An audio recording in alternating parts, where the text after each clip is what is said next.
Those houses need to burn under my powerful hands. That's what Karen screamed into the night as flames ate through my grandfather's old cabin, lighting up the woods like a second sunrise while sirens blared somewhere out of reach, the fire trucks blocked by her crew of true believers.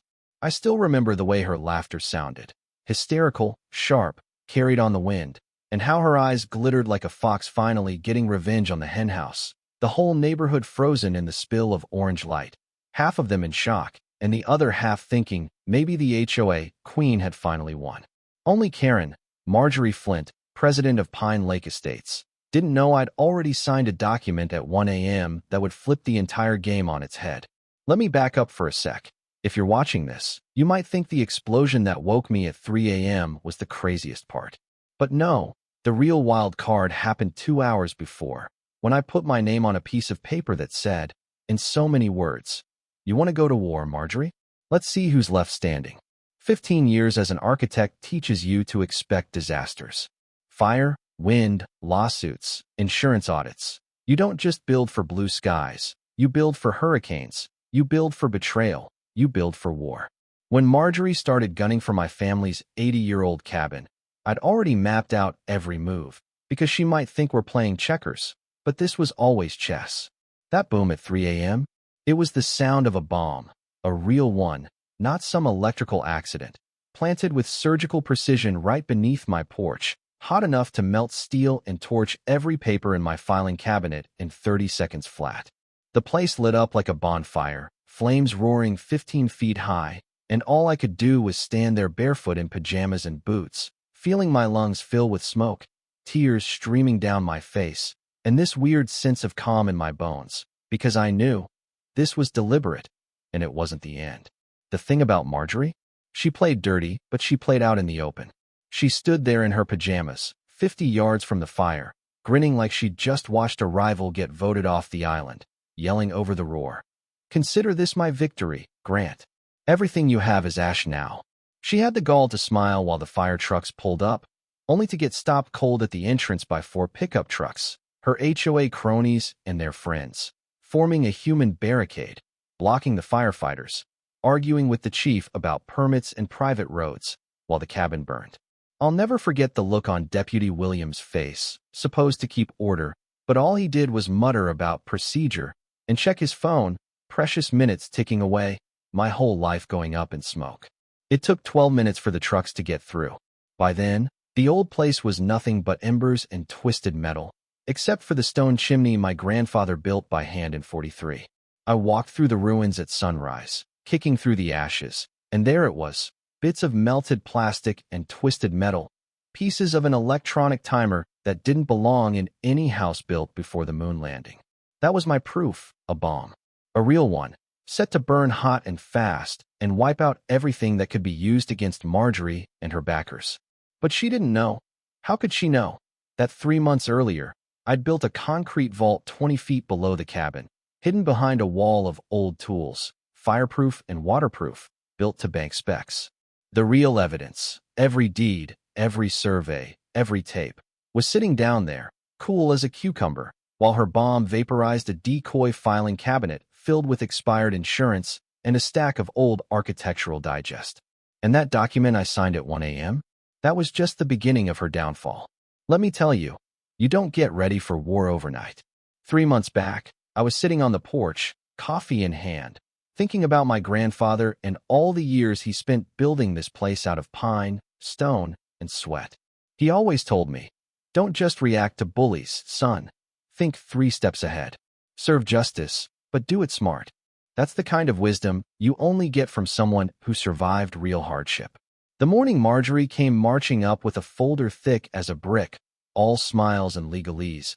She didn't know she was talking to a man with every permit, every grandfather clause, every receipt in order. You've got 30 days to comply, Mr. Grant, or we demolish. I countered with the deed, the original permits, and a smile of my own. She didn't blink, just got colder.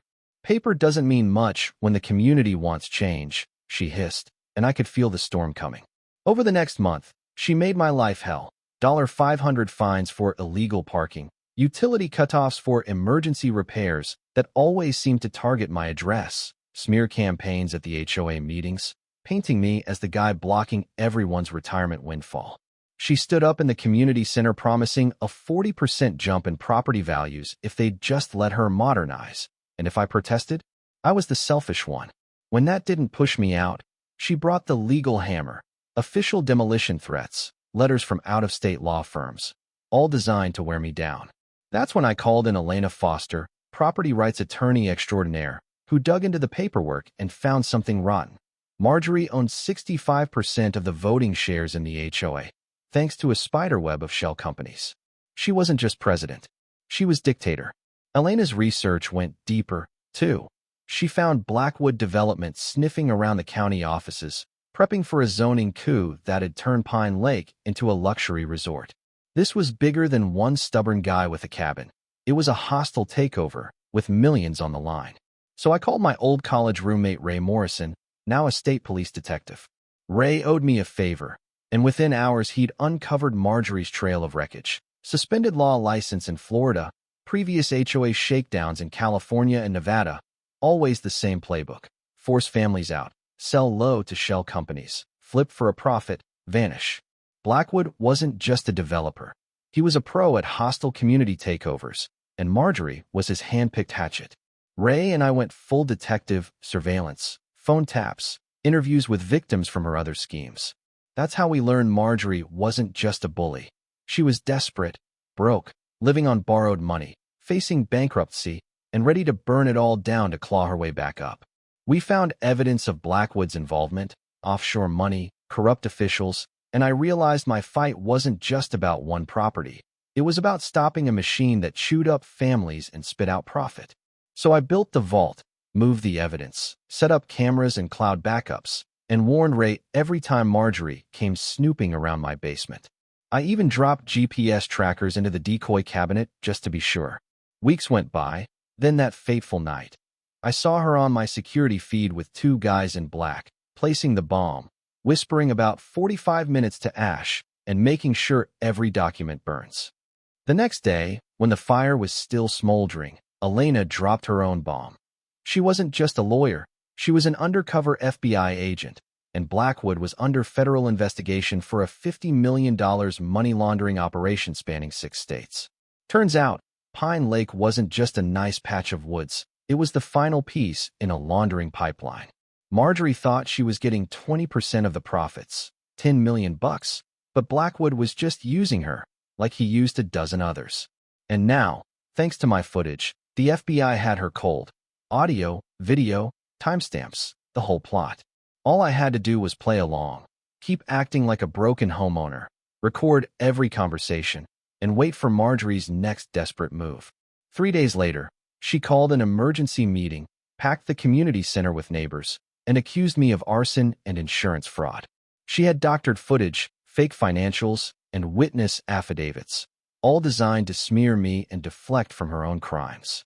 But when I asked how she knew the exact timing and temperature of the fire before the official reports came out, she slipped, babbling about obvious accelerants and timing devices.